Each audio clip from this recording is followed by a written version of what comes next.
જોઈએ અગત્યના સમાચાર।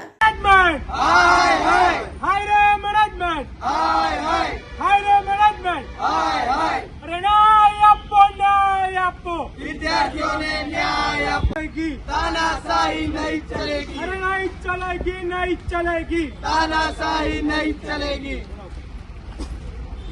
अरे नहीं चलेगी, नहीं चलेगी, तानाशाही नहीं चलेगी। अरे नहीं चलेगी, नहीं चलेगी, ताना वीसी सर ने बोलाओ, बोलाओ रे बोलाओ, वीसी सर ने बोलाओ।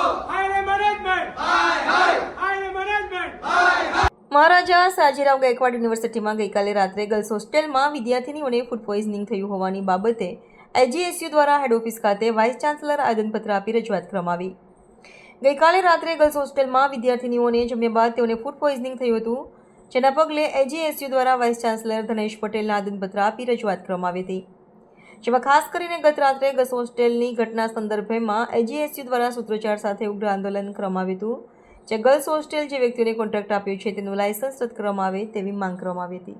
યુનિવર્સિટી એમએસ યુનિવર્સિટીની વાત કરીશું તો 9 જુલાઈના રાત્રે લગભગ 87 જેટલા વિદ્યાર્થીનીઓ જે ગર્લ્સ હોસ્ટેલમાં રહે છે તે લોકોને કંઈક ને કંઈક ફૂડ પોઈઝનિંગ જે છે તે થયું હતું। મોડી રાત્રે એસએસજી ખાતે તે લોકોને સારવાર માટે લઈ જવામાં આવ્યા હતા। ત્યાં યુનિવર્સિટીના vice chancellor professor Dhanesh Patel સાહેબ પણ હાજર હતા, પરંતુ જોવા જઈએ તો યુનિવર્સિટીના સત્તાધીશોની આ બેદરકારી છે। વાત કરીશું કે જે રીતે આપણે યુનિવર્સિટીમાં દરેક વિભાગોની જે વહેંચણી છે તે કરવામાં આવેલી છે। વાત કરીશું તો હોસ્ટેલ વિભાગમાં જે મેથ્સની જે કાર્યગતિ છે એ કાર્યગતિ કોઈ સંતોષલાયક છે જ નથી। ભૂતકાળના સમયમાં પણ આપણે જોવા જઈએ તો જે રીતે અનેક ફરિયાદો આવી છે, મેથ્સમાં જમવાનું બરાબર મળતું નથી, વિદ્યાર્થીઓને સાફ અને ચોખ્ખાઈથી એ લોકોને જમાડવામાં આવતું નથી, વિદ્યાર્થીઓ પાસેથી ચાર્જ લેવામાં આવે છે। ગુજરાત રાજ્ય સરકાર જ્યારે આ લોકોને આપતી હોય, ગ્રાન્ટ આપતી હોય અને એ લોકોને ફેસિલિટી આપતી હોય તો યુનિવર્સિટીના સત્તાધીશો કેમ પાછળ પડે છે? આ જે પણ કોન્ટ્રાક્ટ છે એને રિન્યૂ કરવામાં નથી આવતા, એકને એક કોન્ટ્રાક્ટ વારંવાર એ લોકો દ્વારા રિપીટ કરવામાં આવે છે।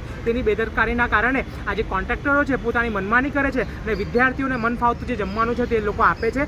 તેનું ભોગ ગઈકાલે જે વિદ્યાર્થીનીઓ છે તે બન્યા છે। હવે આપણે રાહ સાની જોવાની છે કે ભવિષ્યમાં આવનાર સમયમાં આનાથી મોટી ઘટના બને કે મોટી દુર્ઘટના બને કે ગંભીર ઇજાઓ વિદ્યાર્થીઓને પહોંચે। તો અમારી માંગ છે યુનિવર્સિટીના સત્તાધીશોને અને વાઇસ ચાન્સલરને કે જે પણ લોકોને આ કોન્ટ્રાક્ટ આપવામાં આવ્યું છે તે તાત્કાલિક ધોરણે રદ કરવામાં આવે અને આના ઉપર કડક પગલાં લઈને આની કાર્યવાહી કરવામાં આવે।